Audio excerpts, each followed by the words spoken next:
Light Source in Saskatoon, Saskatchewan is located on Treaty 6 land in the traditional territories of the Nihilak, Cree, Anishinaabe, Lakota, Dakota, and Nakota nations, and the homeland of the Métis.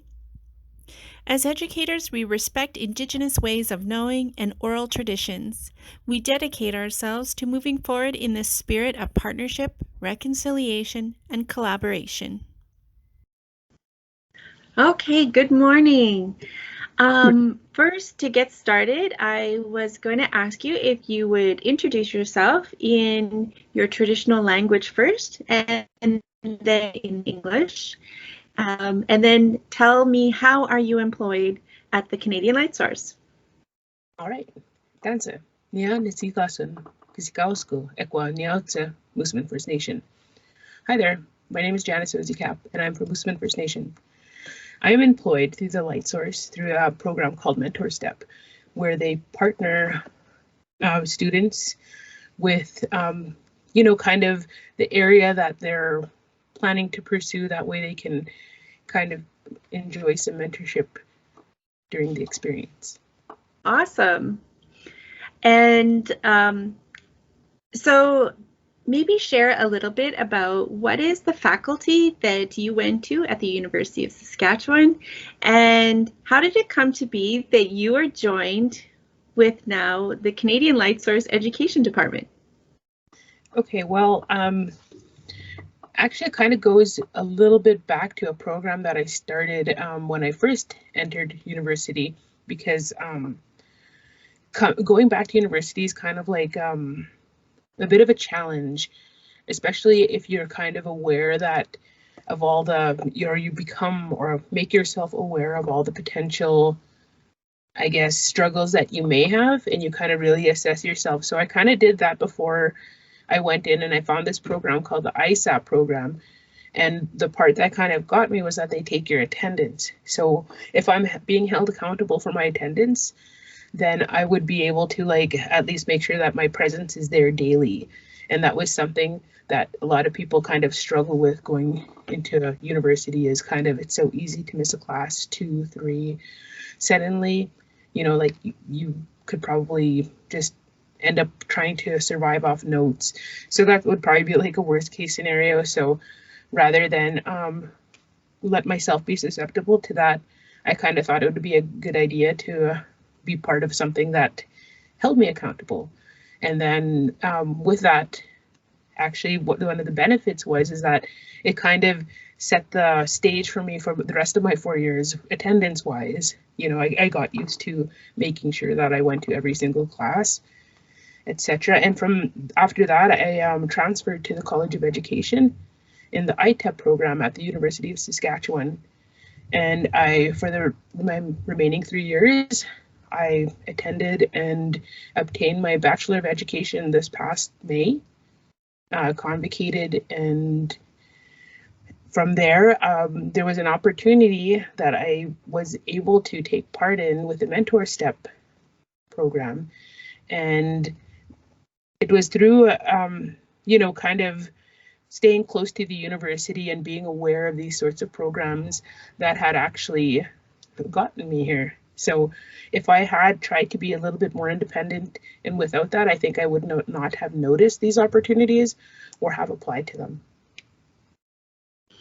That's great. So with a program like MentorSTEP and getting involved, so what I'm hearing is getting involved more in what's going on at the university, and that helps lead to these next paths, like an employment kind of position.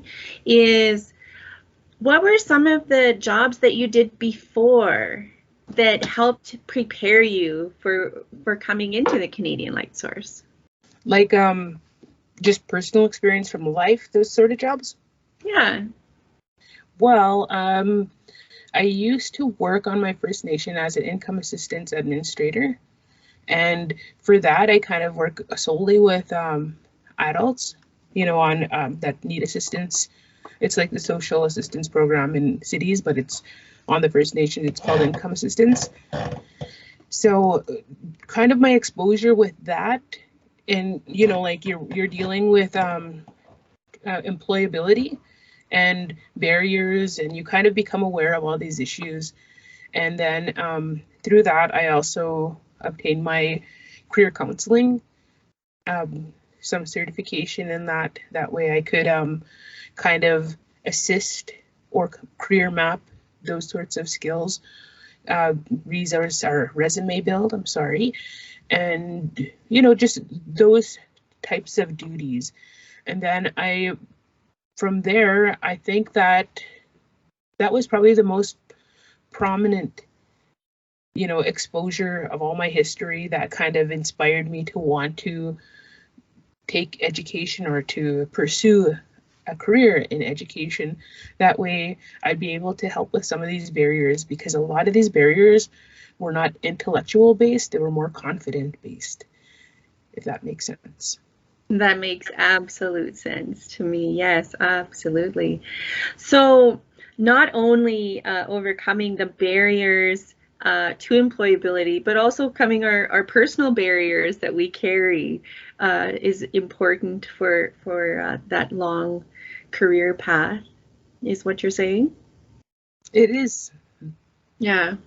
So how did you keep inspired along the way? So did you have mentors or family members? How did it come to be that your interest grew from going from income security and working at the band office to working so awesome in science? Because I worked with you all summer, and you have such an awesome science contribution. So how did that part of you grow? Who helped grow that? I think it was, for me personally, I have to contribute the way I was brought up. My parents did their best to like raise me in those traditions, and my exposures were my mushums and my cookums. You know, like when I was younger, I spent a lot of time with them, you know, helping, you know, like with tasks and everything. But with all those tasks came lessons, came conversations. And as I grew older, seeing all of everything that they had taught me about in science had actually, you know, kind of drew me to understand that they are scientists. They were scientists. They have, for those that have passed on, you know, but they were just that exposure, those conversations, a lot of everything that I actually kind of, the way they explained it was very kind of what I was able to understand science rather than a textbook, if that makes sense as well. Because with a textbook, there's very there's not really a meaning to it. You know, like it wasn't personalized or in any way. It was just a very formalized expectation that I had to meet. Whereas with science, with the science that they taught me, was that they ensured that there was that participatory part. It wasn't just theory. It was kind of, as we were doing the actions, or as we were learning about specific plants, or, you know, gardening, even those kind of things. It was just, the dissemination was completely different than how I study. And I think that bringing that to the education that I'm trying to deliver and create is basically one of my biggest goals. Learning by doing, right, Janice? Yes. Yeah. So, okay. So you had all of these awesome Indigenous scientists raising you, your traditional knowledge keepers, your mushums and cookums. And so now that you've gone through and completed your university degree, you have spent some time working at Canada's only synchrotron. How has that impacted what you may have thought you were going to do when you first got your degree to coming and working in a science research facility? And now at the end of summer, what does your vision look like now? How has that impacted what you think you're going to use your education degree to do? Actually, when I first thought, I had a very different original plan. But after my experience here at the Canadian Light Source, I discovered how passionate I am about resource building, and specifically intertwining Indigenous knowledges, braiding in that, self, science, and the content, like everything together, braiding it into a way that can be understood. And it's possible to do that because, like that science is more of an interest rather than something that you have to learn. So redirecting what we study in science, especially like options for Indigenous students to pursue, might actually strengthen their comfort zone in the field, because a lot of people kind of see science as this very secular box and very specific things fit in there, when in all actuality, science is absolutely everything and everywhere, and kind of a lot of little things, like even the plants that we use, etc. Like it's just kind of inspired me to bring those to life and kind of make education more relatable rather than something that you set aside time to study for. That's awesome. I love that you're you have a new look on what you can create with science and your education degree. So that's so awesome. I can't wait to watch your journey unfold before my very eyes.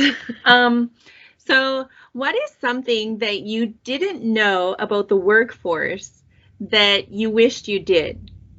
I think that actually through the way I was raised was to always consistently be working, if that makes sense. Like, like there's that effort that you always put into work. So every time I've gotten a job, I've always did my best to do the job, because, like you do the job right, and you don't have to do it a second time. Like it's kind of, if you're hired to do a job, you do it, or if you're supposed to, if you take on a task, you finish it, finish it to completion. All right. So you mentioned how important having self-confidence is. Can you maybe share what are some tips for Indigenous youth who are going into job interviews or filling out job applications that they could approach it with a little bit more confidence? I would honestly say take the time to practice. Honestly, for a lot of people, they kind of struggle with being able to speak, and that's from being timid and shy and everything. Not a lot of people are like that, but a lot of, I know for myself, I took some time when I was younger to actually develop my voice. And for myself, I actually participated in healing circles. And through that, I was able to have a voice. I think that if I hadn't put myself in those kind of situations, I think that I probably would be very shy and introverted maybe. But I think that participating in those kind of opportunities, Toastmasters, etc., just that extra practice, it may take a little extra time out of your life, but it's definitely worth it. Excellent advice, Janice. So do you ever see yourself going into doing research now that you've worked at the Canadian Light Source? Oh, definitely. I think that I have many ideas that I'm already trying to think about developing for my potential future students, projects that can be done with or without a light source. I think that I found a lot of perspective, through my experience. So I think that I believe that I'm going to definitely pursue research on the different levels of it, personally, and also, I guess, in a way that best portrays the practices, kind of thing. That's awesome. That's great to hear. Well, thank you very much, Janice. It has been our pleasure to have you as a summer student, and I can't wait to see what your next part of your journey brings for you.